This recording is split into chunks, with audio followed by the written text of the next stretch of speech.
পাতলা হয়ে যাবে। এই বাংলার মানুষ বড় বলেছে, আমার আব্বাস সিদ্দিকী বলছে দুইটি কুসব হিন্দু মুসলমান, মুসলিম তারা নরমণি, হিন্দু তাহার প্রাণ। আর আমার আব্বাস সিদ্দিকী বলছে, আমার হিন্দু ভাইরা, আমার হিন্দু ভাইরা তারা মন্দিরে গিয়ে ঘন্টা বাজাবে, তারা বিরাপদা সাগবা দিয়ে পুজো করবে। আর আমার মুসলমান ভাইরা তারা মাথায় টুপি পরে মসজিদে নামাজ পড়বে। আর আমার ভাইরা তারা হরিচাঁদ গুরুচাঁদের পুজো করবে। আর আমার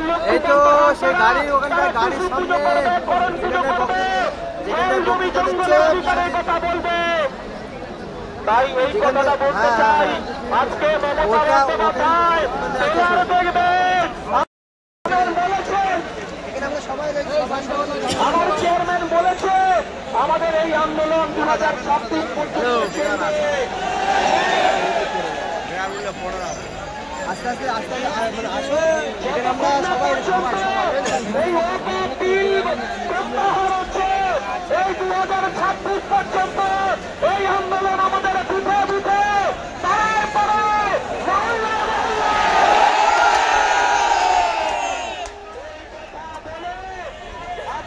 শান্তি শৃঙ্খলার পরিচয় দিয়েছে, আমরা গর্বিত।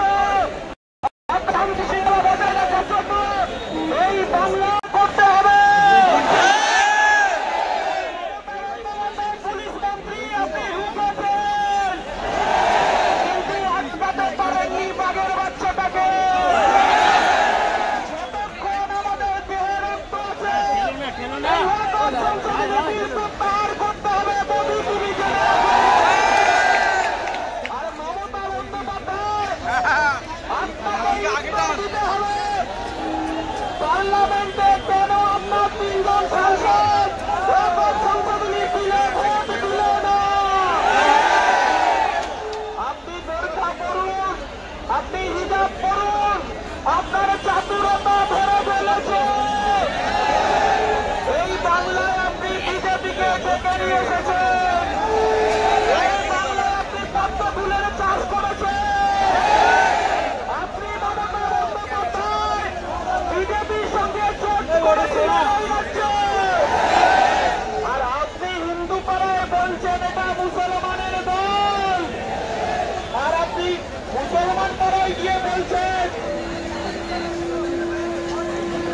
মুসলমান পাড়ায় আপনি গিয়ে বলছেন বিজেপির দালাল, আর হিন্দু পাড়ায় গিয়ে বলছেন মুসলমানের দল। আপনার ছল চাতুর্যতা ডুবে গেছে।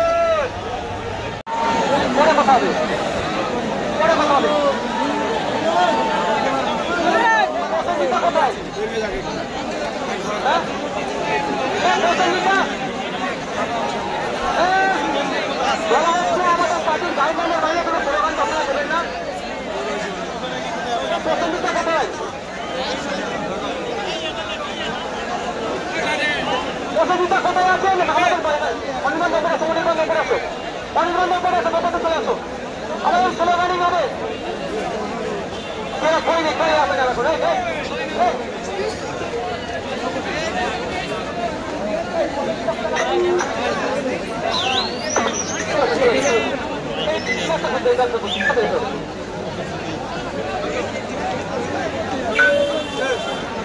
আমাদের পরবর্তী কিছু ঘটনা দিচ্ছি, কোথায় যেতে হবে আপনার অপেক্ষায় থাকুন। আমাদের স্লোগান দেবো আমাদের যাদবপুর লোকসভা কেন্দ্রের অবজারভার, আমাদের পার্টির জেলা কমিটির সদস্য অনির্বাণ মহাপাত্র। পতাকাটা নিচে লাবা না ভাই, নিচে লাবা, নিচে লাবা, দেখতে পাচ্ছি নিচে লাবা, ধর।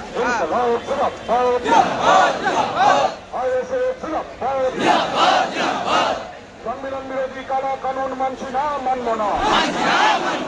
সংবিধান বিরোধী ওয়াকফ সংশোধনী আইন মানছি না, মানব না। অবিলম্বে এই আইনকে ফিরিয়ে নিতে আমাদের সংগ্রাম চলছে।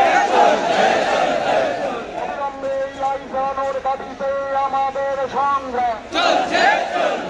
অবিলম্বে এই কালা কানুন বাতিলের দাবিতে আমাদের সংগ্রাম চলছে। মানব না। বাবা সাহেবের সংবিধান রক্ষার জন্য আমরা সংগ্রাম চলবে। বাবা সাহেবের সংবিধান রক্ষার জন্য আমাদের সংগ্রাম চলবে। কোনোভাবে বিজেপি আরএসএসকে আমাদের সংবিধান নষ্ট হতে দিচ্ছি না, দেব না। কোনোভাবে বিজেপি আরএসএসকে আমাদের সংবিধান নষ্ট করতে দিচ্ছি না, দেব না। সংবিধান বিরোধী কারা আইনের বিরুদ্ধে আমাদের সংগ্রাম। অবিলম্বে ওয়াকফ সংশোধনী আইন বাতিল করতে হবে।